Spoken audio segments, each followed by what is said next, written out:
Hi again then guys, and so we've got another special projects replica build for you today, and as you can see this is for a TVR replica, and this is one of those builds where although it's not entirely visually accurate, it's about as close as we can get to a very wanted model, to be honest, on GT6. It's a model which on GTPlanet is one of the highest voted cars, and that's the TVR Sagaris. One of the most hardcore cars TVR has ever made. And the closest thing that we can get to that on GT6 is the T350. So we've taken the T350 and made it about as close as we can get to the actual Sagaris. And it's actually surprisingly close in terms of how similar you can make it, both visually and especially for the tuning. Now visually it's a relatively simple car to replicate because there's not that much you can do to non-premium cars. So we'll go over first of all to the visual tuning garage, and then of course take it over to the tuning garage, and finally out to the track to see how it performs. So as I mentioned, of course, it's a non-premium model, so there's not all that much that you can do to it visually. The most important thing for the look of the Sagaris that we can do though is of course the wing. So I've gone for a custom wing. I've gone for the Type F wing, which gives you these silver supports, or grey. Then we've gone for the Type H wing itself, which is a small wing, because obviously the actual Sagaris has a small clear wing which you can actually see through, and this is about as close to that as we can get on the game. And then we've gone for the Type J winglets on the end, and as far as size, we cannot unfortunately make it any lower than -13, and it is still a little bit too big really, the wing, but that's as small as we can get. And for the width we've gone for 25, just so it doesn't look too dumpy. As far as the wheels, I've actually left them stock, just the stock spec TVR rims, because they're the closest you can get to the actual Sagaris' rims.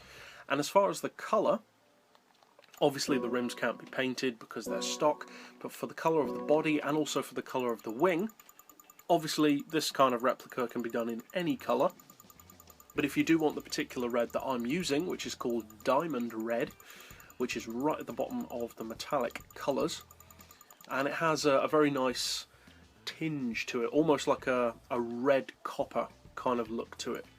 But that colour comes from the Mitsubishi Vision GT car, the XR FEV, basically. So that's it overall for the look of the car. Pretty simple, as I said. So now let's go over to the tuning garage for the more important thing, which is the mechanical setup. So as far as our tune setup, I obviously always like to make these as relevant PP wise as possible, and thankfully this one actually is. It sits nicely at 525, 400 horsepower, 1000 kilos and a 50-50 weight distribution. Now obviously this is a street based replica, so I've gone for sports soft tyres.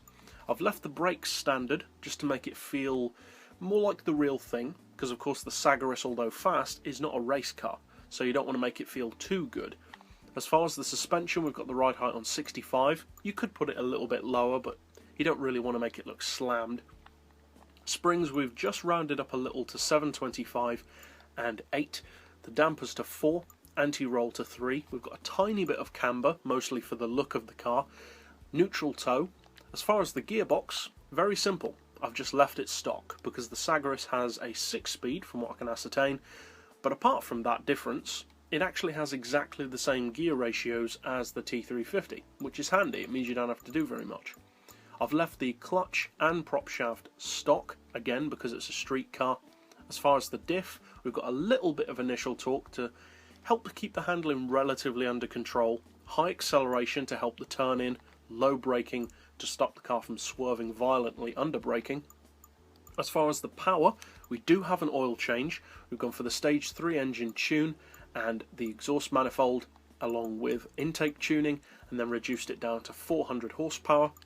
And as far as the weight and downforce, we've got the downforce relatively low, but that's as high as it can go, the full weight loss package, and added a 7 kilo ballast to bring us up to the real weight of the Sagaris, and I've put that 7 kilos all the way to the front to help with that weight distribution. So a relatively simple tune replica overall, and it nicely sits, as we said, at 525 pp. So now let's finally take it out to the track to see how it performs.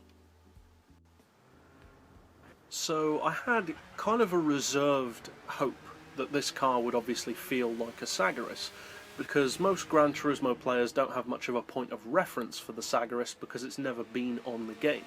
Whereas for those of us who have played some other racing games that do include it, such as probably most notably Forza, but some others as well, such as TOCA, the Sagaris has relatively distinctive handling and performance. It's quite a slippery feeling car, but definitely very quick at the same time, and it's a lot of fun to drive, as most TVRs are. The Sagaris is essentially like most other TVRs, but turned up to 11, in effect, and I was hoping that this car could emulate that. Happily, it can. The handling's got a little bit of a slipperiness to it, not twitchy, but it likes to get the tail out, which is appropriate, especially on the street tyres. And overall, if you do decide to use this replica, obviously I hope you find it fun. It's not as close visually as would be great, really, but the ideal scenario would be to actually have the Sagaris, of course, but for now, this is about as close as we can get. So, if you are new to the channel and you'd like to keep up with other replica builds like this, be sure to subscribe down below to keep up with those as soon as they're released. But for now, as always, thanks for watching.